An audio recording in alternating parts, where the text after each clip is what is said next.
세상에서 가장 불행한 사람은 누굴까요? 부모님이 없는 사람일까요? 실패해서 모든 것을 다 잃은 사람일까요?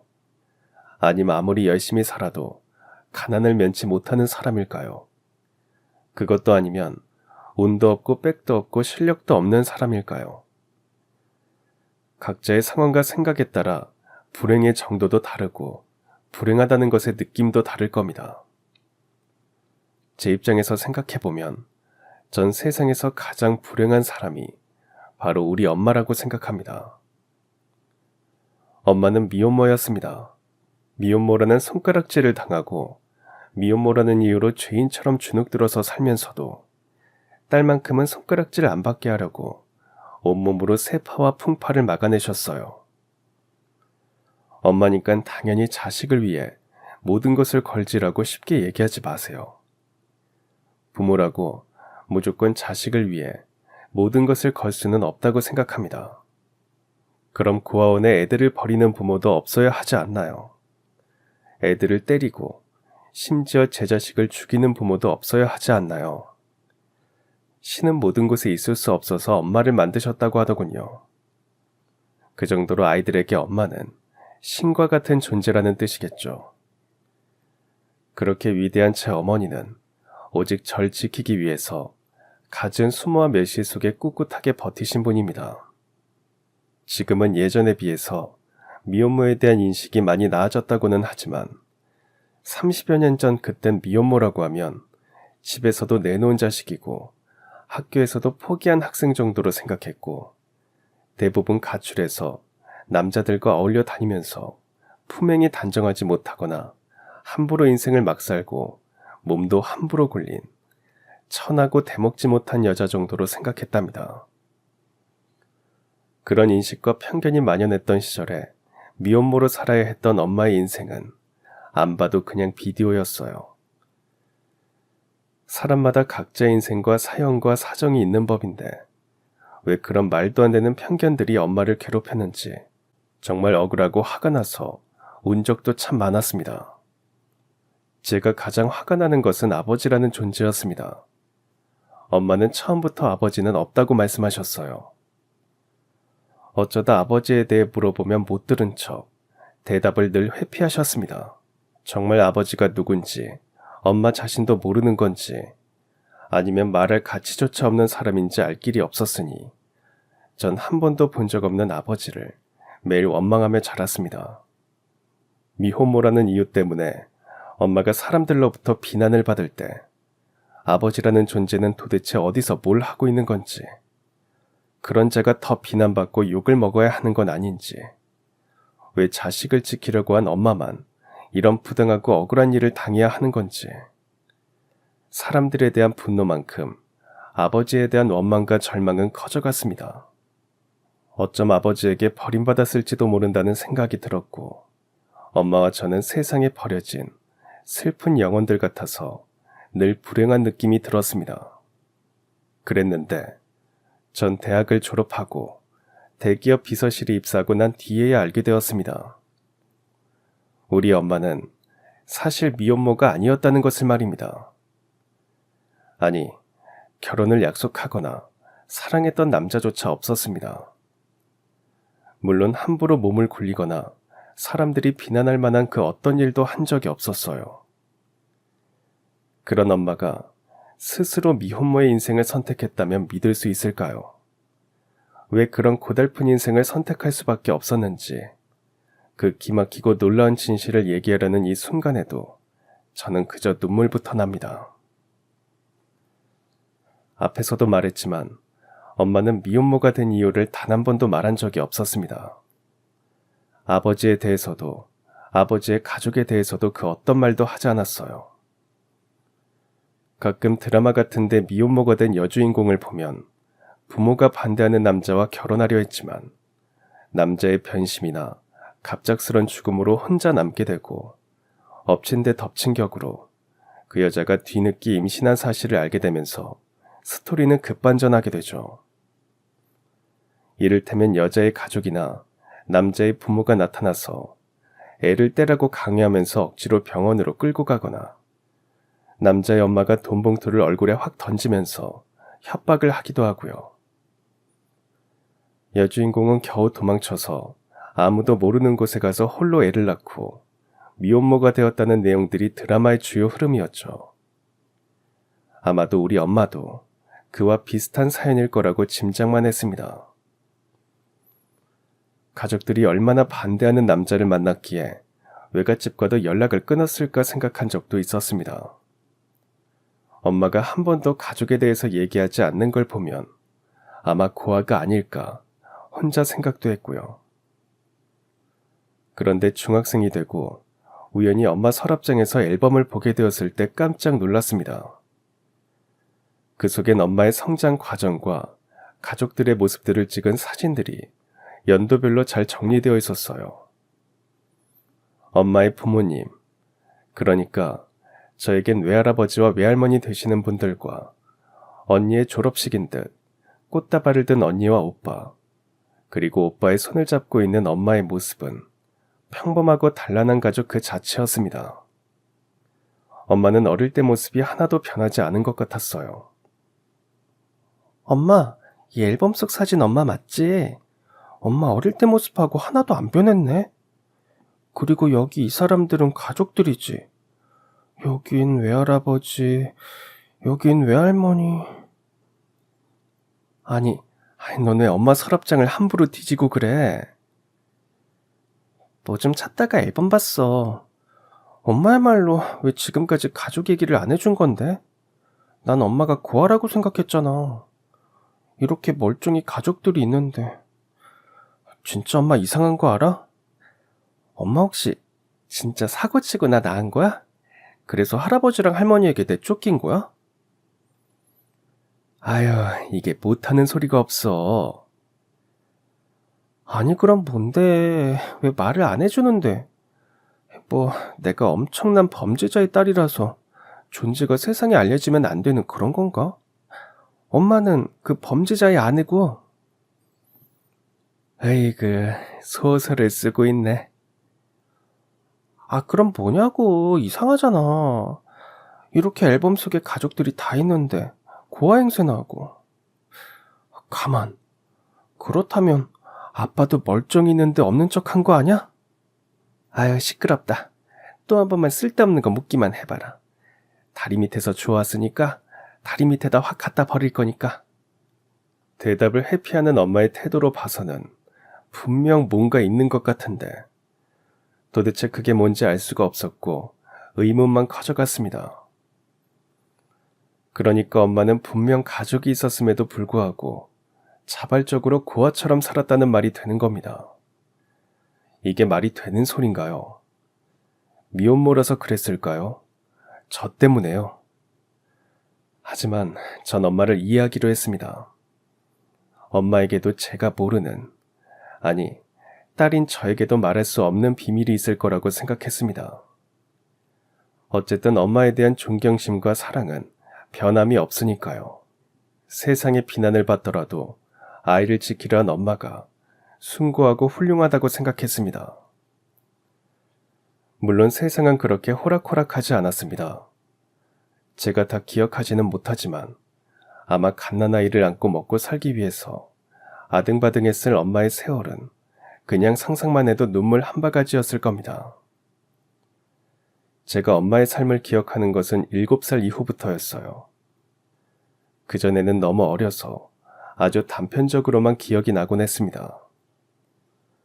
언젠가 제가 몹시 아팠는데 엄마가 울면서 저를 안고 응급실로 달려갔던 것도 어렴풋이 떠오르고, 또 언젠가는 단칸방에서 하루 종일 혼자 놀고 있으면 엄마가 일을 마치고 돌아와서 저를 꼭 안아주시면서 하루 종일 혼자 있게 해서 미안하다고 말하기도 했습니다. 그때 엄마는 혹시라도 제가 답답해서 밖으로 나갈까봐 방문을 잠그고 다니셨습니다.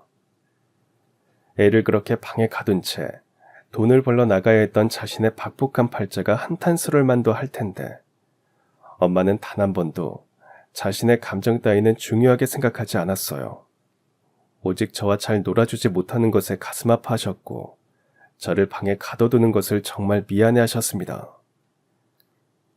지금 입장에서 보면 애를 학대하는 것 같겠지만 그땐 엄마로선 저를 지키기 위한 최선의 방법이었어요. 하지만 어느 날 집주인은 엄마가 미혼모라는 이유로 방을 빼라고 했습니다. 아니 아주머니, 아직 계약 기간도 남았는데 갑자기 방을 빼라고 하면 어떻게 합니까? 애엄마가 미혼모라며? 네? 제가 미혼모라는 것과 방을 빼는 게 무슨 상관이에요? 아이고, 이렇게 대바라지게 따지고 드는 것 좀 봐. 애엄마가 처음에 우리 집에 와서 방구할 때 뭐라고 했어?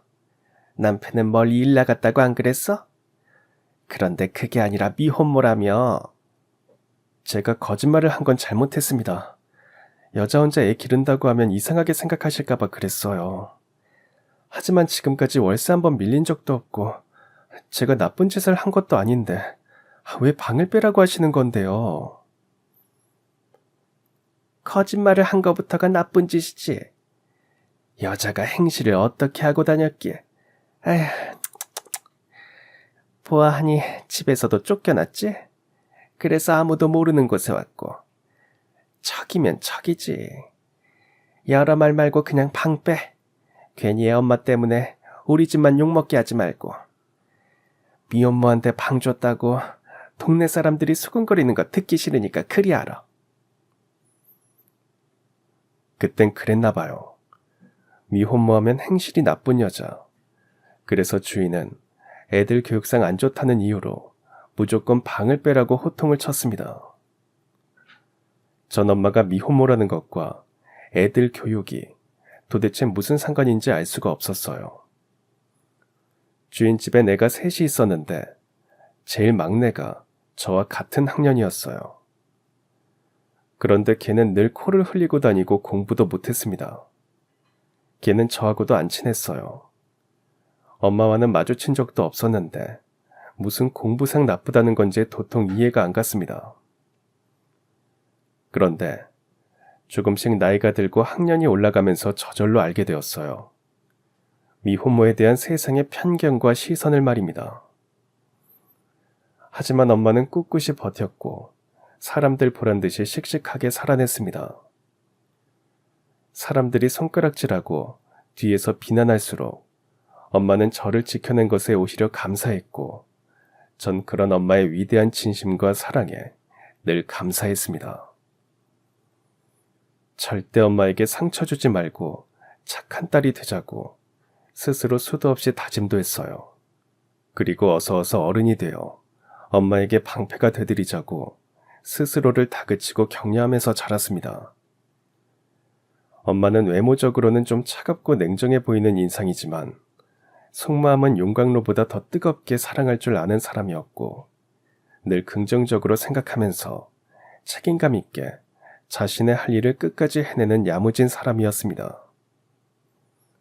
엄마는 아무 말을 안 했지만 엄마의 소지품 속에서 대학을 다녔다는 사실을 짐작할 수 있는 단서들이 있었습니다.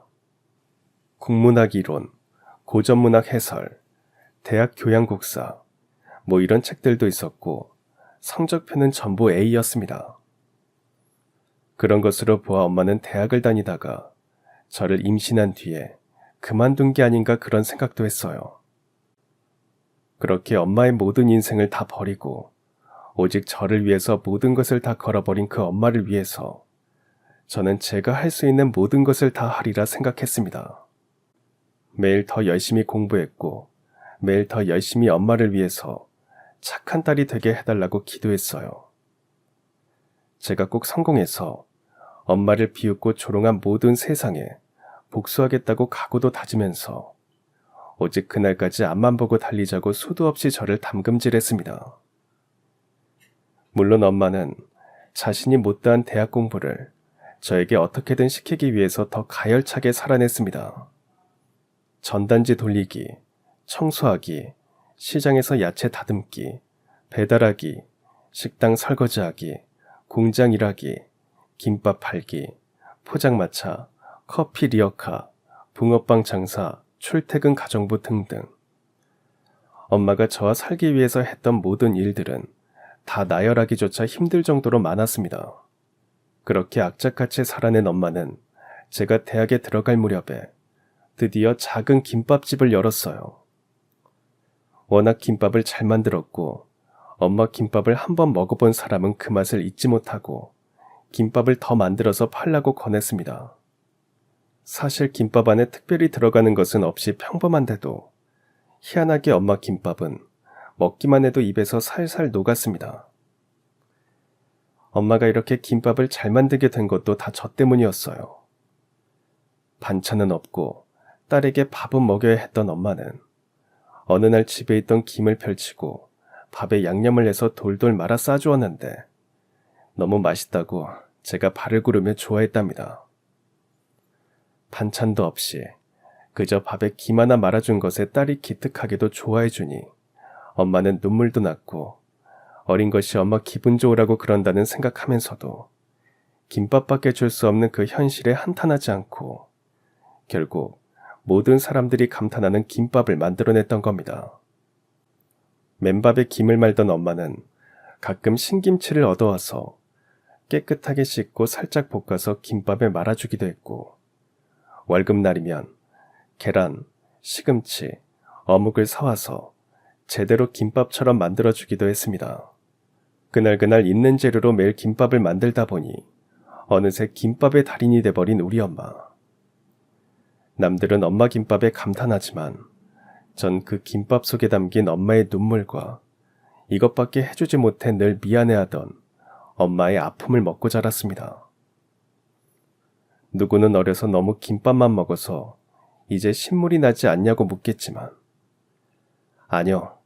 전 매일매일 엄마 김밥만 먹어도 행복했고 엄마가 김밥집을 열게 되었을 때 너무 신이 나서 세상을 향해 소리치고 싶었습니다.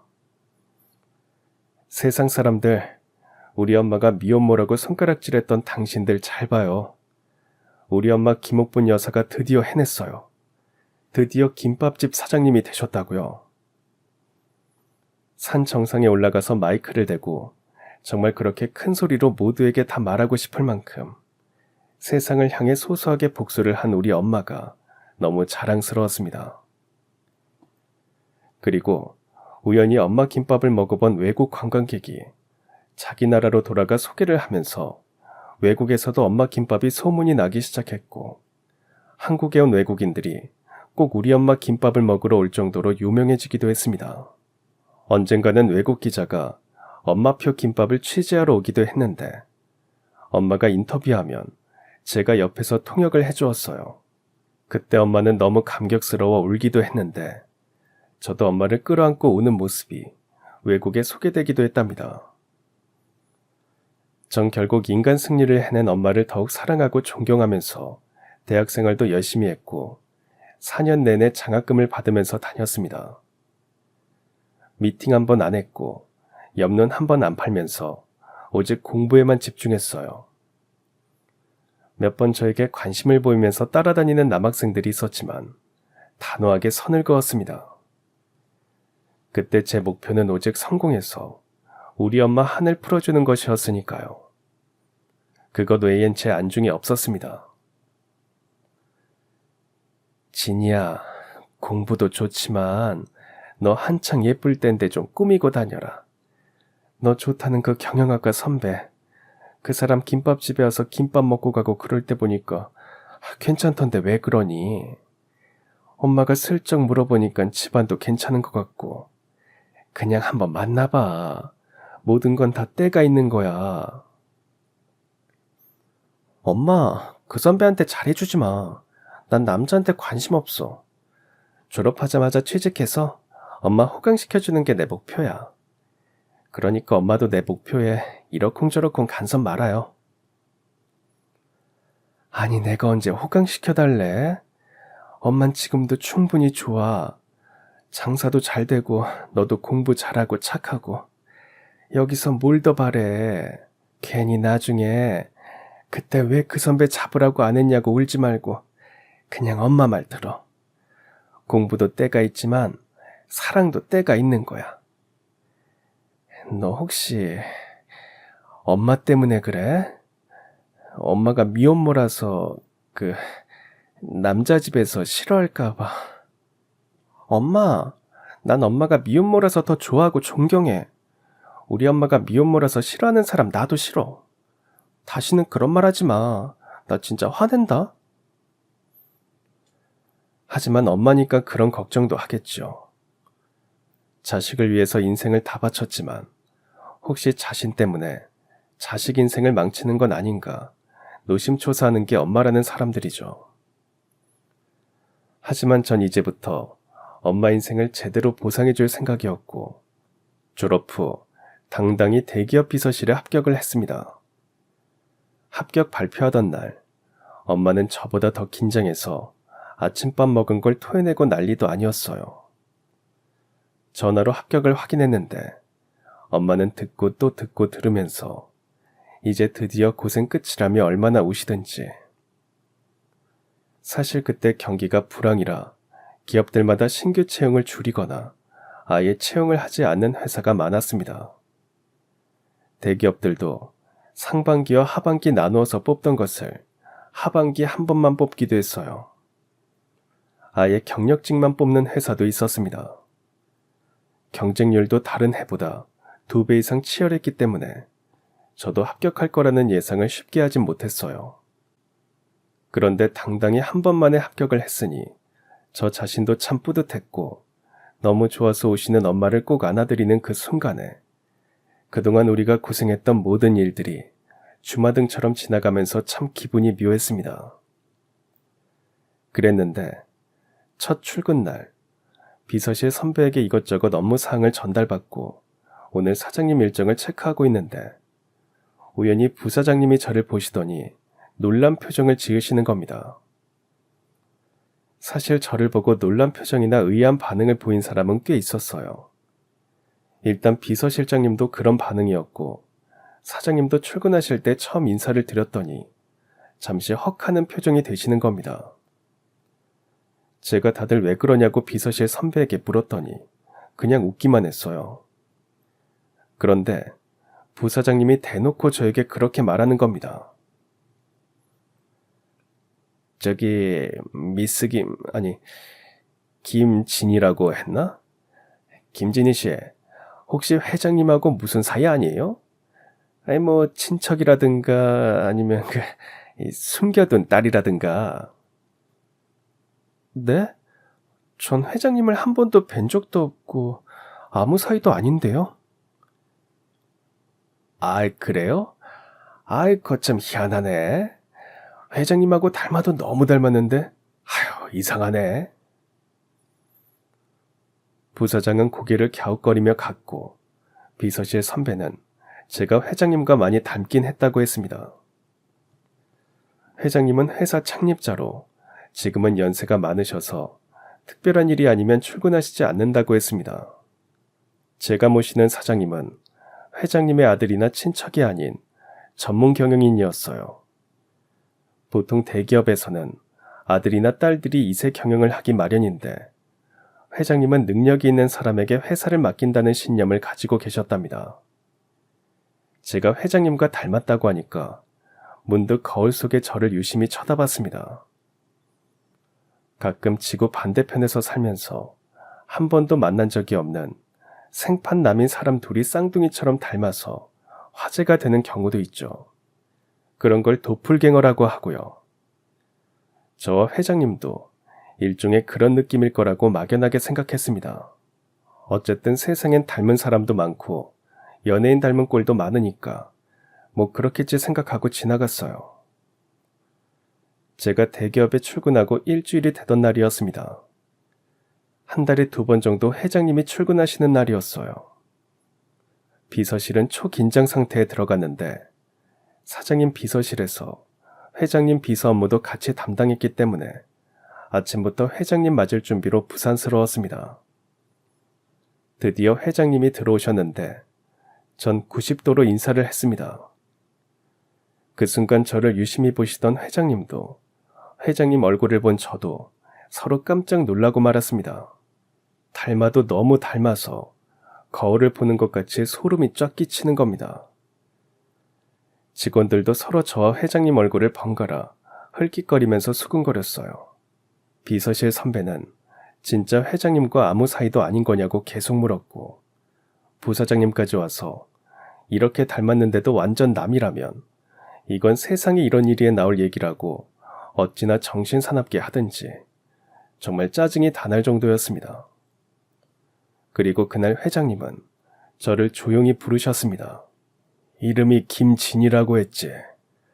나도 부사장한테 말로만 닮았다는 소리를 들었는데 실제로 보니까 정말 많이 닮아서 놀랐어요. 그래서 말인데 뭐 하나 좀 물어보겠네. 혹시 김도희라는 이름을 알고 있나? 아니요, 처음 들어보는 이름입니다. 그럼 혹시 어머니 성함이 어떻게 되시나? 김옥자 분자 김옥분이십니다. 회장님은 엄마 이름을 듣자 잠시 놀라는 듯 하시더니 다시 말을 이으셨습니다. 그럼 어머니가 예전에 국문과를 다니셨나? 네, 다니시긴 했지만 사정이 생겨서 중간에 자퇴하신 걸로 알고 있습니다. 회장님은 잠시 뭔가 생각에 잠기시더니 조심스럽게 물으셨습니다. 그럼 내가 이런 부탁을 해서 미안한데 어머니를 한번 뵐 수 있겠나? 좀 이상하게 들리겠지만 내가 꼭 어머니를 만나봐야 할 일이 있어서 그래요. 부탁하네. 그 이유는 나중에 얘기해 주겠네. 도대체 대기업 회장님께서 평범한 김밥집 사장님인 우리 엄마를 왜 만나려 하시는지 의아했습니다. 그날 회장님을 뵙고 나오니까 비서실 직원들은 회장님과 아는 사이가 진짜 맞냐고 되묻고 혹시 숨겨둔 딸이 아니냐고 자기들끼리 온갖 추측과 상상의 나래를 폈습니다. 회사에도 금방 소문이 나서 저를 보면 수근거리는 소리가 들려 정말 창피했어요. 물론 회장님과 잘 아는 사이라는 게 나쁘다는 건 아니지만 괜히 나중에 회장님과 아무 사이도 아닌데 제가 미혼모의 딸이라는 사실만 알려줘서 사람들의 부당한 시선 속에 놓일까봐 조금 걱정이 됐습니다. 저는 그런 편견에 맞설 준비와 용기를 가진 사람이지만 괜히 저 때문에 우리 엄마가 욕을 먹는 건 정말 참을 수 없었거든요. 그날 퇴근하고 엄마에게 회장님 얘기를 했습니다. 전 엄마도 깜짝 놀랄 줄 알았는데 마치 이런 날이 올 줄 알았다는 듯 의외로 담담한 겁니다. 엄마, 진짜 우리 회장님하고 아는 사이야? 아니, 회장님하고는 한 번도 만난 적도 없고 얼굴 한번 본 적도 없어. 근데 왜 회장님이 엄마한테 만나자고 하는 걸까? 회장님이 혹시 김도희라는 이름을 물어보셨니? 물어보셨어. 근데 내가 모른다고 하니까 엄마 이름을 물어보시는 거야. 그래서 우리 엄마는 김옥분입니다라고 했더니 회장님이 뭔가 잠시 생각에 잠기시다가 엄마를 만나봤으면 좋겠다고 하시는 거야. 엄마, 진짜 무슨 일인데요? 그건 회장님 만나고 나면 다 알게 될 거야. 엄마의 대답도 참 의외였습니다. 회장님을 모른다고 하면서 회장님을 만나게 되면 모든 걸 다 알게 될 거라고 말하는 게 맥락이 맞는 건지 전 갑자기 모든 게 다 엉키는 기분이 들었어요. 그렇게 다음날 엄마는 회장님을 만났습니다. 회장님이 미리 예약해둔 조용한 한정식 집이었어요. 회장님은 저도 함께 나오라고 하시면서 약속 시간도 퇴근 이후로 잡으셨습니다. 처음 뵙겠습니다, 회장님. 김진이 엄마 되는 사람입니다. 네, 반가워요. 진작 뵙고 싶었는데 이제야 보는군요. 언젠가는 이런 날이 올 거라고 짐작은 했습니다. 엄마의 말에 회장님은 갑자기 손수건을 꺼내 눈물을 훔치셨습니다. 전 좀 당황해서 어떻게 해야 할지 몰랐어요. 비서실 직원으로 대응해야 할지, 그냥 오늘 회장님 초대에 응한 손님으로 행동해야 할지 참 난감하고 어색한 자리였습니다. 회장님은 주책맞게 눈물을 보였다면서 겨우 진정을 하셨고, 엄마는 그동안 아무에게도 말하지 않았던, 혼자 가슴속에만 품고 있었던 오래전의 이야기를, 그리고 스스로 미혼모로 살아야만 했던 그 이야기를 하셨습니다. 엄마에게는 고등학교 때부터 절친이 있었습니다. 이름은 김도희. 엄마와 도희는 성격도 비슷하고 관심도 비슷하고 키도 신기할 정도로 똑같았답니다. 그저 가만히 있어도 마음 편한 친구였고 고등학교 내내 붙어 다니면서 평생 이렇게 함께 가자고 서로 거창한 약속 같은 건 안 했지만 서로의 마음속에 그런 생각을 가질 만큼 돈독한 사이였죠. 그런 두 사람이 친하게 된 이유는 고등학교 1학년 때 마니또 게임 때문이었답니다. 새학기 초에 반장이 된 김도희는 반 친구들이 서로 빨리 친해질 수 있게 묘안을 생각했는데 그게 바로 마니또 게임이었대요. 반 아이들의 이름이 적힌 쪽지를 바구니에 넣고 각자 돌아가면서 쪽지를 하나씩 뽑아서 나온 그 이름이 자신의 비밀 친구가 되는 것이었죠. 비밀 친구는 게임이 종료되는 날까지 절대 공개해서는 안 되고 누가 누구의 비밀 친구라는 힌트도 절대 주면 안 되는 게 룰이었습니다.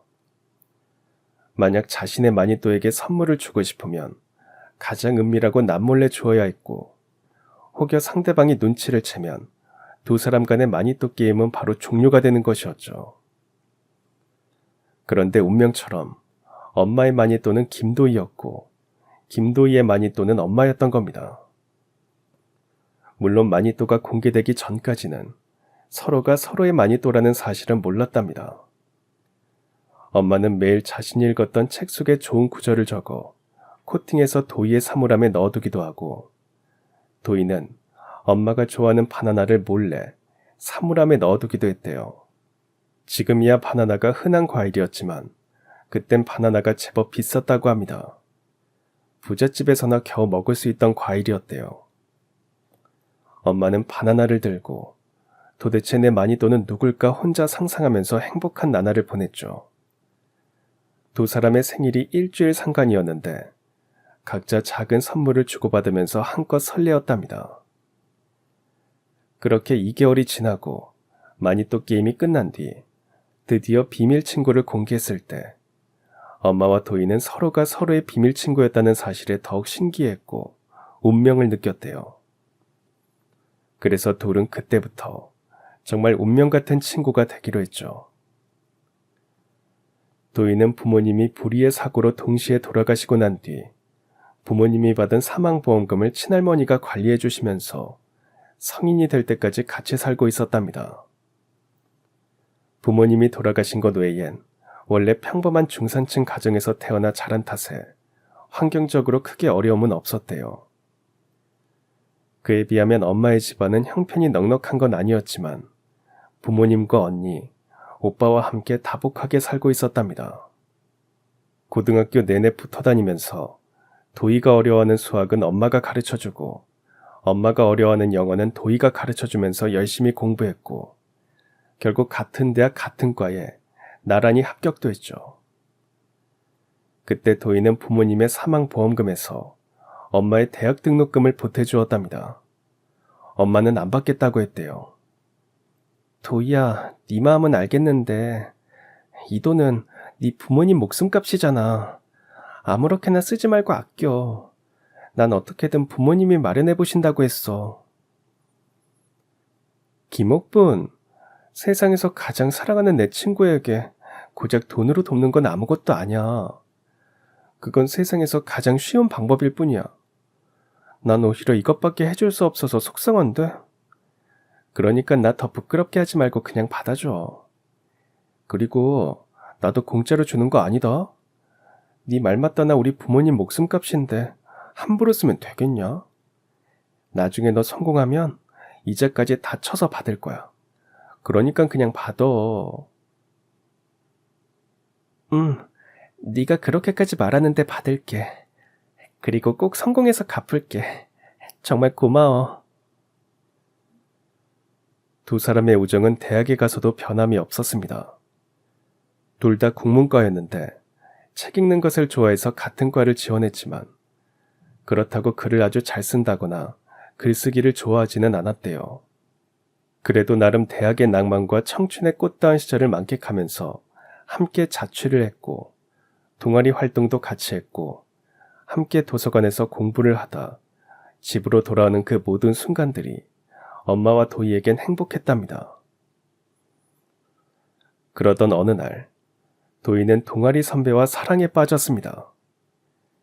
그때 선배는 군 제대 후 경영학과에 복학을 했는데 우연히 구내 식당에서 도희와 부딪히면서 식판이 떨어졌고 하필 선배 옷에 국물이 튀는 바람에 도희가 세탁비를 드리겠다고 하다가 서로 사귀게 되었답니다.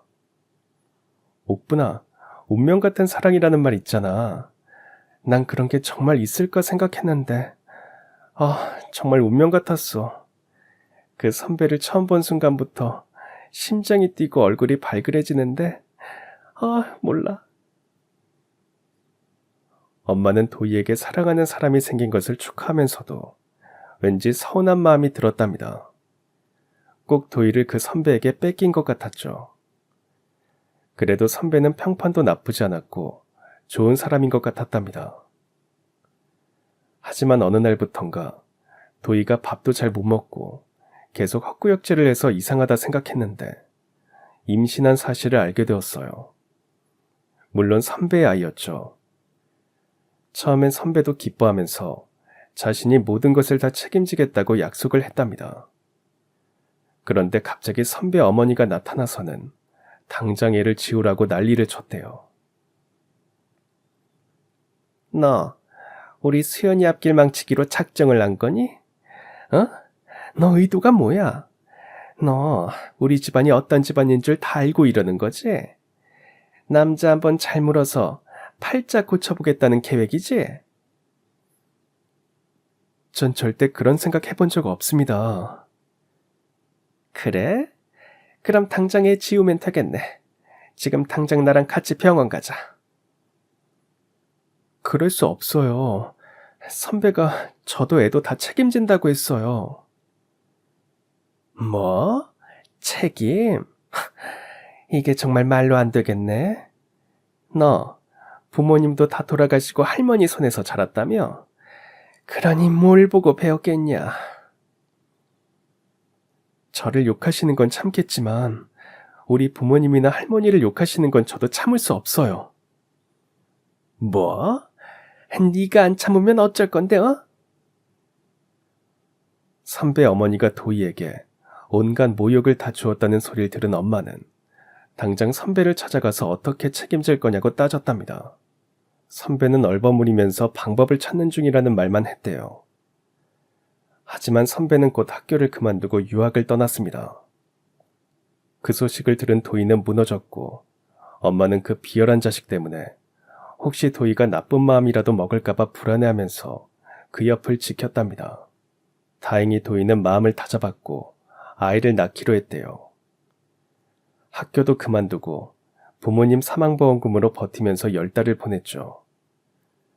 그렇게 일란성 쌍둥이 남매를 출산했는데 어느 날 선배 어머니가 어떻게 알고는 자취방으로 찾아와서 아들만 데려가겠다고 하더랍니다. 아니 이것 보세요. 당장 애떼라고 할 때는 언제고 이제 와서 아들만 데려가겠다고요? 대단한 집안에선 일을 이딴 식으로 하나 보죠? 아가씨는 누군데 참견이야? 저 도희 친구예요. 왜요? 아이고, 아주 끼리끼리 잘 노네. 너희들한테 우리 집안 핏줄 못 맡겨. 그럼 쌍둥이 모두 데려가세요. 하지만 선배 어머니는 무당까지 대동하고 와서는 일란성 쌍생아로 태어난 기집애는 집안을 말아먹는 요물이라는 말만 믿고는 갓 태어난 아들만 억지로 데리고 갔습니다. 도희는 절대 안 된다고 울고불고 아이를 안고 막아서고 엄마도 육탄전을 벌이면서 도희와 아이를 지키려 했지만 선배 어머니가 데리고 온 경호원들의 제지에 결국 아들을 뺏기고 말았답니다.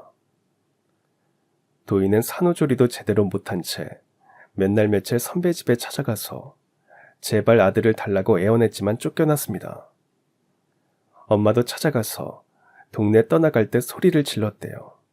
이런 식으로 나오면 당신들이 얼마나 비열한 짓을 했는지 언론에다 다 알릴 테니까 그리 알아요.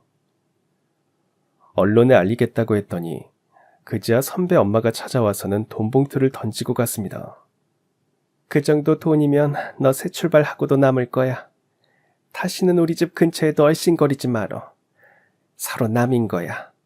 애는 내가 잘 기를 테니까 걱정 말고. 네 손에 크는 것보다 100배, 1000배 잘 자랄 거니까. 돈 많은 인간들은 무엇이든 돈으로 해결하려 하죠. 도희는 다시 그 집 문 앞에 돈 봉투를 던지고 돌아온 뒤부터 시름시름 앓다가 결국 눈을 감았습니다. 엄마는 친구의 죽음에 충격에 빠졌지만 남겨진 어린 딸 때문에 슬퍼할 겨를도 없었대요. 친구의 장례를 치른 뒤 아이를 기르기로 결심하고는 대학도 그만두고 가족과도 연락을 끊은 채 그렇게 아무도 모르는 곳으로 가게 되었답니다. 가족들이 알면 당장 애를 고아원에 갖다 주거나 입양 보낼 거라고 생각했기 때문이었죠. 도희는 잃었지만 도희의 딸은 결코 잃을 수 없다고 생각한 엄마는 그렇게 스스로 미혼모가 되어 살았던 겁니다. 그제야 전 고통스럽고 슬프기만 했던 엄마의 삶을 알게 되었고 엄마를 안고 오열할 수밖에 없었습니다.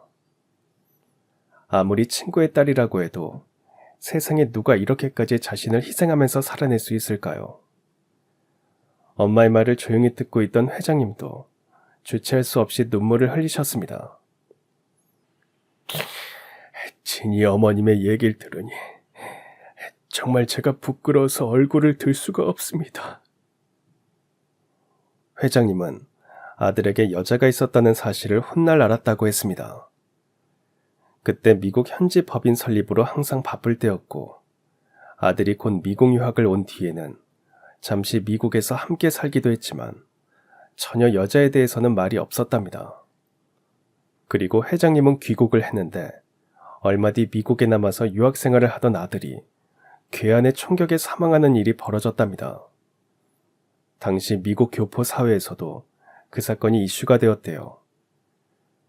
뜻하지 않은 큰 충격에 회장님과 선배 엄마, 그러니까 회장님 사모님도 모두 헤어날 수 없는 슬픔에 빠졌답니다. 귀하디 귀한 외동아들의 장례를 치르고 난 뒤 모든 것이 다 부질없게만 느껴졌대요. 그때 사모님이 아들에게 여자가 있었다는 말을 처음으로 하더랍니다. 그리고 아이를 낳았다고 했대요. 회장님은 우리 핏줄이니까 당연히 우리가 거둬야 한다고 말했고 그 여자가 보상을 원하면 보상을 해주고 우리 집 며느리로 살길 원하면 며느리로 받아주자고 했답니다.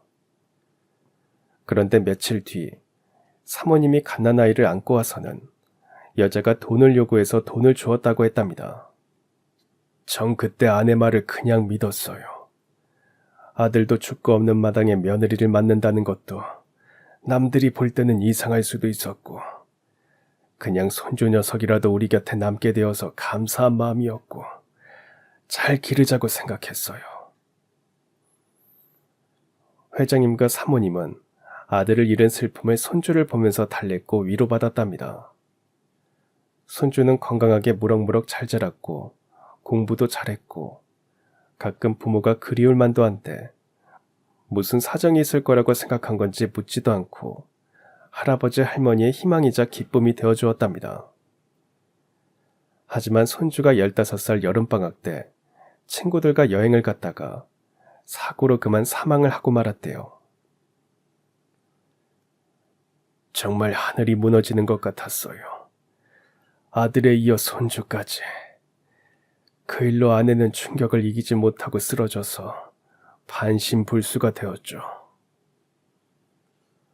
그제야 사모님이 모두 다 자기 탓이라고 자책을 하더랍니다. 그리고 손주와 함께 태어난 일란성 쌍둥이 여자애가 있다는 사실도 그때 처음 알아더래요. 다 내 탓이에요, 내 탓. 내가 그의 엄마를 죽게 만든 거나 마찬가지예요. 내 죄로 아들도 죽고 손주도 죽게 만들었어요.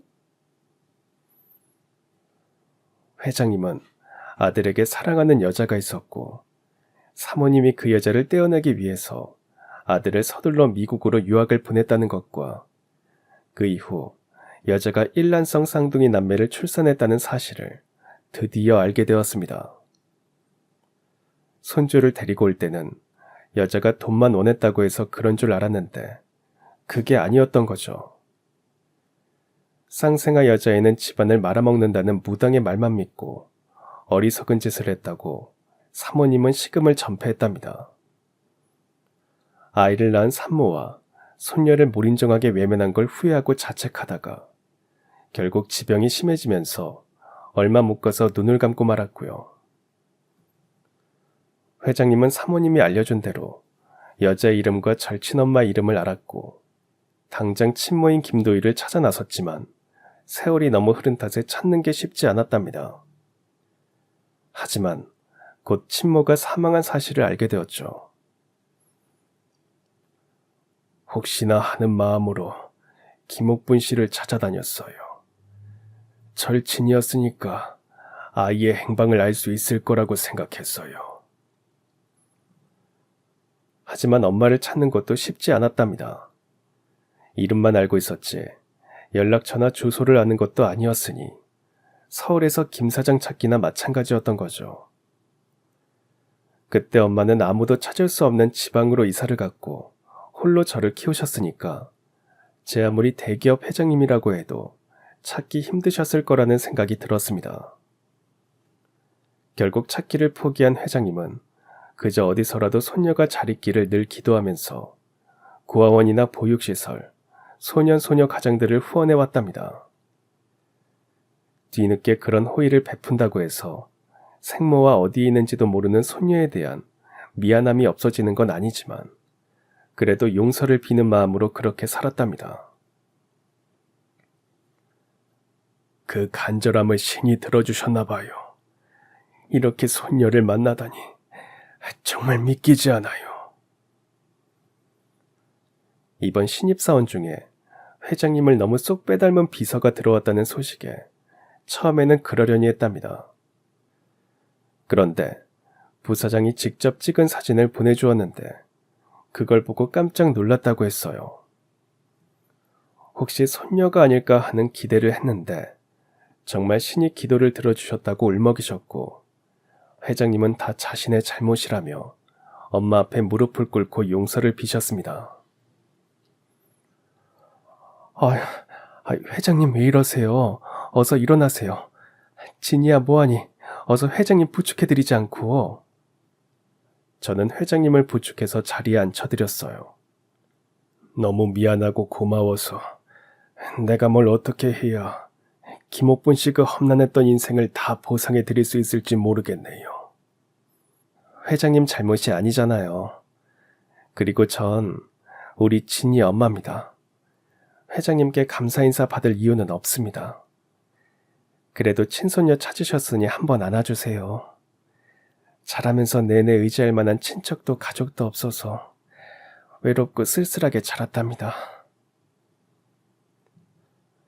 진이 양, 내가 한번 안아봐도 되겠어요? 제가 회장님을 안아드렸습니다. 어깨를 들썩이며 우시는 그분의 등을 가만히 토닥여드리고 그분 손도 잡아드렸어요. 사실 전 엄마와 회장님 말을 듣고 여전히 믿기지 않고 얼떨떨했지만 제 핏줄을 찾았다는 것에 저도 감사했습니다. 스스로 미혼모의 삶을 선택하여 세상의 멸시를 받으면서도 저를 키우고 견뎌내신 엄마의 비밀을 알게 되었고 놀랍고 위대한 엄마의 사랑과 절친과의 우정 앞에서 그저 존경의 마음뿐이었습니다. 자기 핏줄도 기르기 힘든 세상인데 아무리 절친이라고 해도 엄밀히 따지면 남의 딸을 그렇게 애지중지 키운 엄마는 이 세상 모든 사람들의 찬사를 받아 마땅하다고 생각했습니다. 회장님은 엄마에게 그동안의 노고와 희생에 조금이라도 보답하고 싶다는 마음에서 집과 회장님의 주식 일부를 받아달라고 하셨지만 엄마는 거절했습니다. 세상의 어떤 엄마도 대가를 바라면서 자식을 기르지 않는다고 말하셨어요. 진이 어머님, 제 성의를 봐서라도 받아주시면 안 될까요? 그렇게라도 해야 이 늙은이가 마음이 좀 편할 것 같습니다. 회장님, 마음만 잘 받겠습니다. 전 우리 진이 기르면서 너무 행복했고 충분히 살아볼 가치가 있다고 생각했습니다. 회장님은 너무 훌륭하신 엄마 앞에서 자신이 한없이 초라하고 보잘것없다고 반성하시면서 머리를 조아리셨습니다. 회장님, 대신 제 부탁 한 가지만 들어주세요. 우리 진이에게 많은 기회를 주세요. 회장님 손녀라는 이유로 무조건 기회를 달라는 게 아닙니다. 동등하게 실력과 기회를 주세요. 진이가 능력이 있으면 있는 대로 쓰시고 또 다른 능력이 있으면 그 능력을 좀 키울 수 있게 뒷바라지 해주시면 저는 더 이상 바랄 게 없습니다. 형편이 그리 넉넉한 편이 아니어서 우리 진이 하고 싶은 건 마음껏 못 해준 게 항상 마음에 걸려서 그럽니다. 네, 알겠어요. 그런 점은 염려 마세요. 전체 핏줄이라고 해서 능력도 안 되는 자리에 무조건 앉히지는 않습니다. 하지만 능력이 되면 이 회사 경영도 맡길 겁니다. 사실 엄마는 제가 원한다면 언제든 원래의 자리로 돌아가기를 바랬습니다. 네가 김진이가 아니라 정진이로 산다고 해도 엄마가 아닌 건 아니야. 엄마는 항상 네 엄마야. 하지만 이제 할아버지도 찾았고 앞으로 네가 뭘 하며 살지 좀 더 고민도 해야 하니까 할아버지 뒷받침 충분히 받고 마음껏 네 실력을 길렀으면 해. 그게 엄마의 마지막 소원이자 아마도 제 생모의 소원일 거라고 말했습니다. 전 회장님을 모시고 생모의 산소에도 다녀오고 생부의 산소에도 다녀왔습니다. 한 번도 본 적 없는 생모와 생부지만 두 사람에게 어느 한때 절절하고 아름다운 사랑의 시절이 있었듯 이제 하늘나라에서는 못다한 사랑을 차곡차곡 쌓아가시길 빌었어요. 전 아직 김옥분의 딸 김진이로 살 생각이었습니다. 이제부터 엄마에게 받은 사랑을 제대로 돌려드릴 참이니까요. 그렇게 전 경영 수업도 받았습니다. 회장님이 주신 주택은 엄마를 위해서 감사히 받았고 거기서 엄마와 함께 살았어요. 물론 회장님과도 조금씩 친해지면서 자연스럽게 할아버지라고 호칭도 바뀌었고 본가에도 자주 놀러 갔습니다. 먼 훗날 제가 회사를 잘 경영할 수 있을 만큼의 능력이 될지는 여전히 알 수 없고 더 검증받아야 하지만 이왕 이렇게 된 거 한번 열심히 해보려 합니다. 김옥분의 딸답게 절대 지지 않고 악착같이 해낼 생각이에요. 물론 언젠가는 회장님의 성을 따라 회장님의 손녀로 살아야 할지도 모르지만 그때까지는 더 열심히 엄마의 딸로 살아갈 것입니다. 그리고 엄마의 절친, 저의 생모는 마음속에 담은 채 아주 먼 훗날 저 하늘에서 만날 날을 기다리면서 엄마가 기억하는 생모의 모든 것을 같이 공유하고 추억하면서 결코 부끄럽지 않은 딸이 될 거라고 약속드렸어요.